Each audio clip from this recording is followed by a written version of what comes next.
ഇന്ത്യക്ക് സ്വാതന്ത്ര്യം കിട്ടിയ ശേഷം ജനിച്ച ഒരാൾ ഇതാദ്യമായി കേരളത്തിന്റെ മുഖ്യമന്ത്രിയായിരിക്കുന്നു.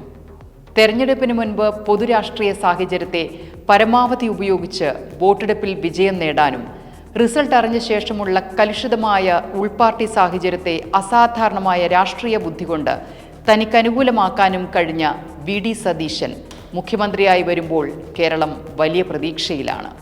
പ്രത്യേകിച്ച് പി.കെ. കുഞ്ഞാലിക്കുട്ടിയെപ്പോലെ പതിറ്റാണ്ടുകളുടെ ഭരണപരിചയമുള്ള മന്ത്രിമാരും, കെ. മുരളീധരനെ പോലെ കാര്യപ്രാപ്തിയുള്ള മന്ത്രിമാരും, സി.പി. ജോണിനെ പോലെ ലാളിത്യമുള്ളവരും, പി.സി. വിഷ്ണുനാഥിനെ പോലെ കാര്യങ്ങൾ പഠിക്കാൻ മനസ്സുള്ളവരും, റോജി എം. ജോണിനെ പോലെ ഉയർന്ന ക്വാളിഫിക്കേഷനുള്ള മന്ത്രിയും ഒക്കെയായി നല്ല കോമ്പിനേഷനുള്ള ക്യാബിനറ്റാണ് വി.ഡി. സതീശനൊപ്പമുള്ളത്.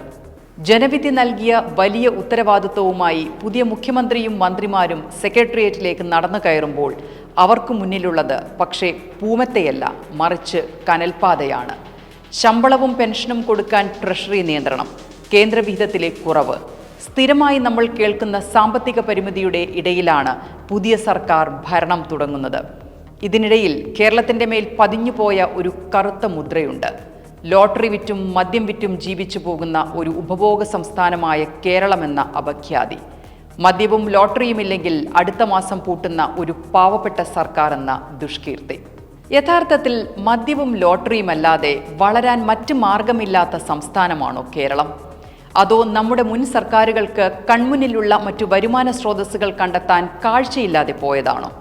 കേരളത്തിൻ്റെ ആകെ റവന്യൂ വരുമാനത്തിൽ വലിയൊരു പങ്കും മദ്യവും ലോട്ടറിയുമാണെന്ന വാദത്തിനു പിന്നിലെ ആധികാരിക ഡാറ്റ എന്താണ്? കേരളത്തിൻ്റെ 2024-25 ബജറ്റ് കണക്കുകളും 16ാം ധനകാര്യ കമ്മീഷൻ റിപ്പോർട്ടിലെ വിവരങ്ങളും പരിശോധിച്ചാൽ സംസ്ഥാനത്തിൻ്റെ ആകെ റവന്യൂ വരുമാനം ഏകദേശം 1,38,655 കോടിയാണെന്ന് കാണാം. ഇതിൽ മദ്യവിൽപ്പനയിൽ നിന്ന് മാത്രം 19,088 കോടിയും ലോട്ടറി വിൽപ്പനയിലൂടെ 12,529 കോടിയും കിട്ടുന്നു. മദ്യം, ലോട്ടറി എന്നിവയിൽ നിന്നുള്ള സംയുക്ത വരുമാനം ഏകദേശം 31,618 കോടിയാണ്. ഇത് സംസ്ഥാനത്തിൻ്റെ ആകെ വരുമാനത്തിൻ്റെ ഏതാണ്ട് 25% വരും. ലോട്ടറിയിൽ നിന്ന് ലഭിക്കുന്ന 12,529 കോടി എന്നത് ഗ്രോസ് റവന്യൂ അഥവാ ആകെ വിറ്റുവരവാണ്.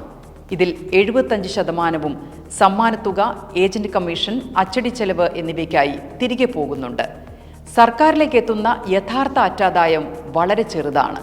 ഏകദേശം 1,500 മുതൽ 2,000 കോടി രൂപ മാത്രമാണ് ലാഭം. അതായത് നമ്മൾ വിചാരിക്കുന്നത് പോലെ ലോട്ടറി വിറ്റ് വലിയ ലാഭമൊന്നും കേരളത്തിനില്ല എന്നർത്ഥം. ലോട്ടറി കൊണ്ടാണ് കേരളം ജീവിക്കുന്നത് എന്ന പൊതുബോധം തെറ്റാണ്.